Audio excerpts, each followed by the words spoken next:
Guardians good to go, Apple's latest sci-fi, and a Star Trek Resurgence. It's been a compelling week in sci-fi. Guardians gear up with a wave of teasers. Apple's underground sci-fi epic goes live. And Star Trek's latest game is finally here. Welcome to Eye on Sci-Fi, I'm Raymond Fedora. With the third Guardians of the Galaxy movie hitting cinemas next week, Marvel aren't taking any chances we might miss it, dropping a wave of trailers and clips over the last week. They're all cute rather than substantive, but give a feel for the film's tone. First reactions seem to be positive, with those lucky enough to have seen previews reporting that the trilogy has been brought to a satisfying end. Given director James Gunn's defection to DC Studios, it's thought this will be the last Guardians movie, at least with the current cast. You know what's sad? People on Earth die when they're like 50. Are you about to die? I'm not 50! Guardians of the Galaxy Volume 3 releases in Australian cinemas May 4. The latest sci-fi adaptation to be given the Apple treatment goes live this week. Silo is set on a ruined and toxic future Earth where thousands live in a giant silo deep underground. Trouble brews when some of the population begin to believe that the outside is not as toxic as they've been led to believe. The series is based on the Hugh Howey books originally titled Wool and follows Juliet, an engineer who goes looking for answers about a loved one's death and stumbles on a mystery that goes far deeper than even the silo itself. Early reviews suggest the show has high production values, as you'd expect from Apple, and a strong cast, including GOT's Ian Glenn, Tim Robinson, and June's Rebecca Ferguson as Juliet.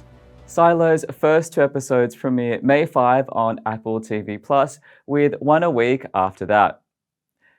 Paramount Plus have announced that Star Trek Section 31, concept long rumored to be in development, is now official, but will be an event movie for the streaming service rather than a series. Michelle Yeoh will reprise the role of larger-than-life Philippa Georgiou, who, pulled from an alternate universe where she was Supreme Ruler, has joined a super-secret division of Starfleet intelligence. Originally introduced in Deep Space Nine, Section 31 is responsible for black ops so black that Starfleet would prefer not to know about them. So, the perfect place for Georgiou.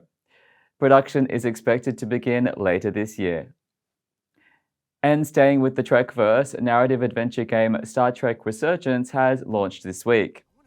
Set 20 years before the events of Star Trek Picard, the action alternates between two playable crew members of the USS Resolute, the first officer and a lower deck engineer.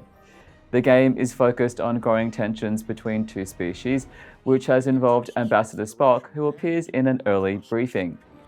The player must help find a diplomatic solution while at the same time trying to solve a mystery underlying the game's events. The narrative is spread across 50 chapters, allowing players to chunk gameplay and enjoy the adventure at their own pace.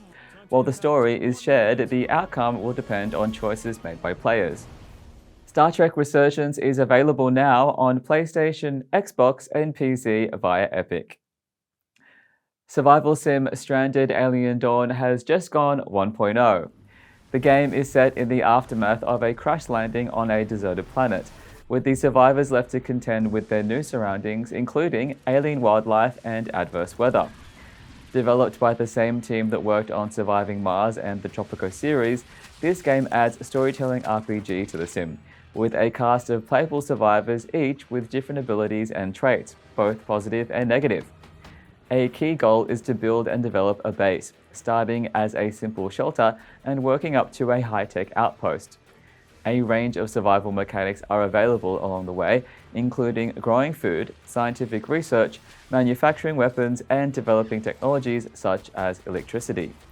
Stranded: Alien Dawn is available now for PlayStation, Xbox, and PC via Steam and Epic. The BBC have dropped teaser pics on Twitter ahead of Doctor Who's return later this year. It seems it's not just the TARDIS, but the wardrobe that will be going time travelling, with pics showing Ncuti Gatwa's Doctor and his companion Ruby Sunday in distinctive 60s era clothing.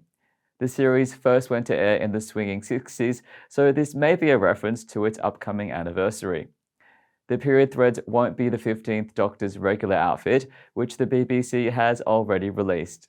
Other pics show guest star Jinx Monsoon in costume, with her character described as the Doctor's most powerful enemy yet. That's a pretty bold claim, given the competition includes Cybermen, Daleks, and the Master. Doctor Who is back in November with 3 anniversary specials. 80s classic sci-fi movie Tron now has its own game. Tron Identity is a detective mystery with an entirely new storyline that builds on the franchise. For those who haven't seen the original movie or the 2009 spin-off, Tron Legacy, the story takes place in the Grid, a self-sustaining world inside of computers where human-like programs serve the user, the person actually using the computer in the real world. In the game, you play Query, who is sent to investigate an explosion at the center of the Grid. It's up to you to extract the information you need from the programs you find there. Playthrough is reported to be short at around 2 hours, but because of the branching paths your choices make, you may need multiple plays to get the whole story. Tron Identity is available now for Nintendo Switch and PC via Steam. And that was the week in sci-fi. For more news throughout the week, go to ionsci-fi.com.